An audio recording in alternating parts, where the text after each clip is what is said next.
The US justice system is currently embroiled in crazy drama surrounding the legal and financial protections for the family responsible for the pain and suffering of a nation, the Sackler family. This dynasty began in 1952 when brothers Arthur, Mortimer, and Raymond purchased a small pharmaceutical company and became pioneers of medical marketing. A generation later, that company became known as Purdue Pharma. In 1995, under the leadership of Raymond's son Richard, Purdue introduced the United States to its medical miracle, the magic capsule that could melt pain away and give people back their lives. Overdoses have killed over 1 million people in the US since 1999, and this family, dubbed America's most evil family, is directly responsible for a significant portion of those. You gotta ask, how could an entire pharmaceutical company not realize that they were selling candy-coated addictions? Or rather, how much profit made it acceptable to turn a blind eye to the fact? Everybody involved were rolling in cash at the expense of millions of lives. Over the span of the company's existence, Purdue earned $31 billion in revenue,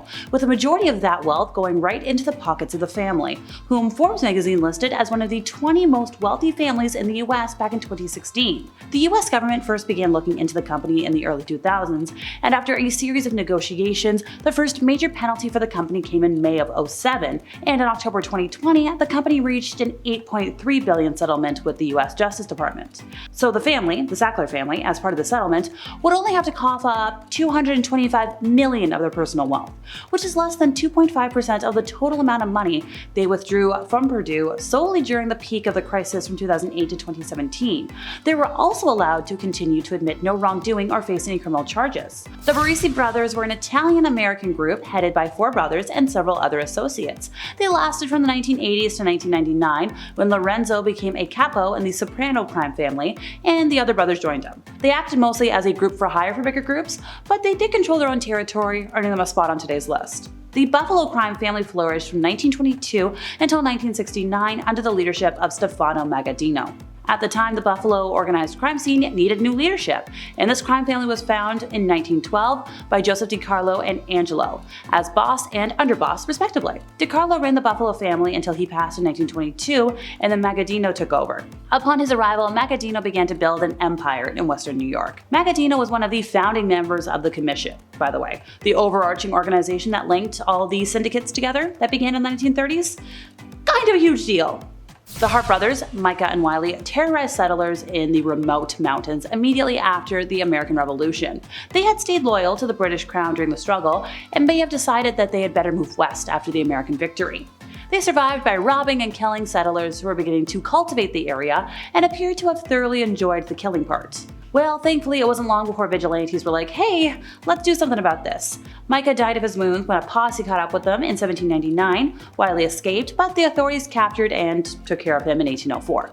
It was 1998, and the New York City tabloids were buzzing with the news of Irene Silverman. The wealthy widow, a former Radio City Music Hall rockette, had gone missing. Well, let's see, who do we got? Sante and her son Kenneth were secretly sharing a bed on the first floor of the 82-year-old's $10 million townhouse, which she ran as a boarding home.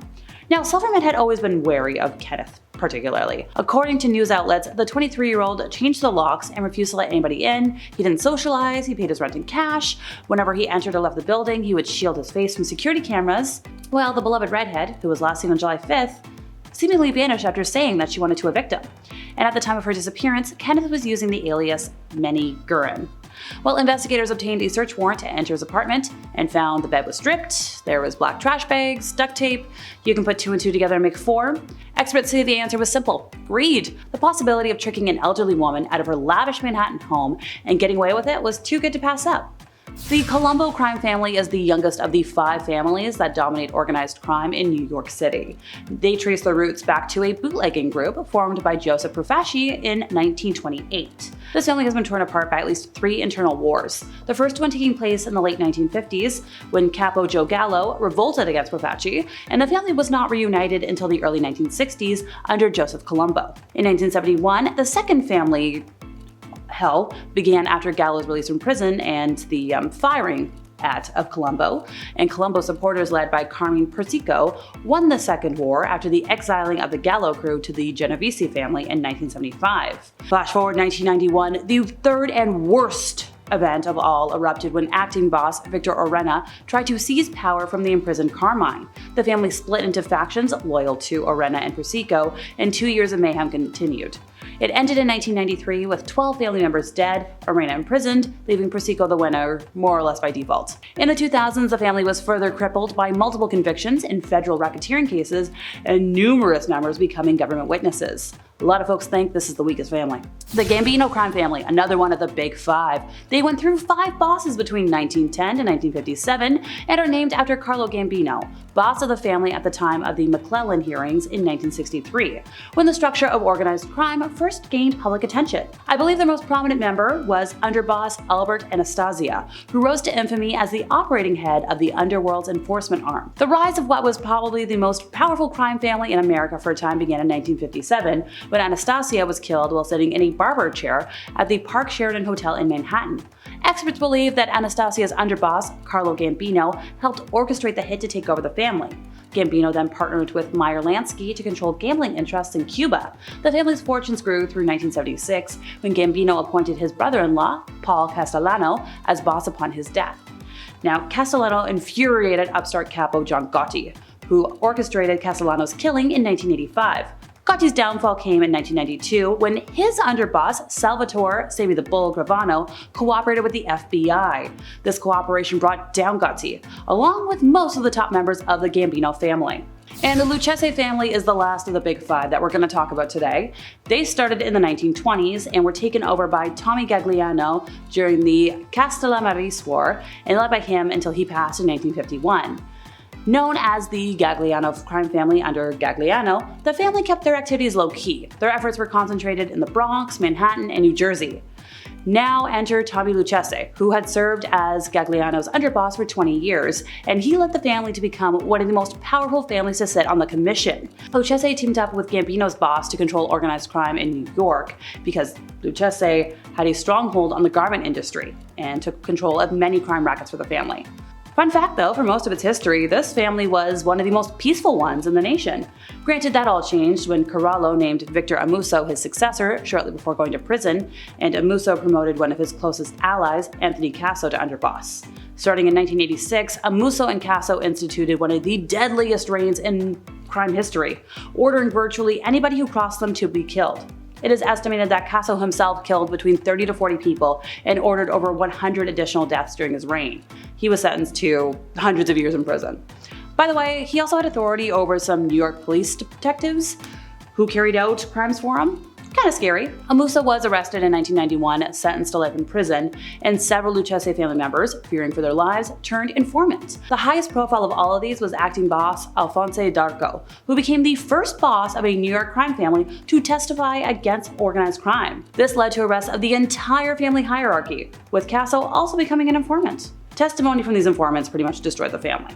There was a lot of them thrown in jail. The servant selling trade was all Isaac Franklin ever knew. Right around the time the United States passed a law barring transatlantic trade, Franklin and his older brothers grew interested in the domestic version. They began transporting small numbers of people between Virginia and the Deep South.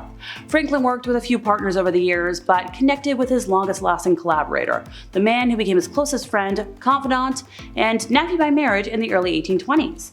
So at the time, John Armfield was lacking in purpose. He had been chased away from a county in North Carolina for fathering a descendant out of wedlock. And he didn't know what to do, but he knew what he did not want to do. He didn't want to farm. So floundering about, he was like, hey, I'll just dabble in this trade. Franklin and Armfield met a few years after that in the course of business and immediately developed a rapport. And this was an intimacy that continued for decades and fueled their profitability. And yeah, they became family.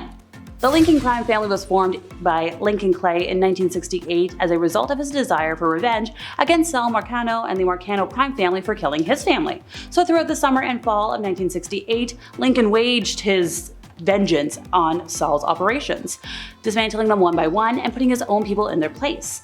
Afterwards, Lincoln met with Leo Galante, who came to New Bordeaux on behalf of the Commission. After Lincoln assured Leo that he had no quarrel with them, the two came to an agreement. Lincoln can have New Bordeaux and run it any way he pleases, as long as he kicks up 20% to the commission once a month.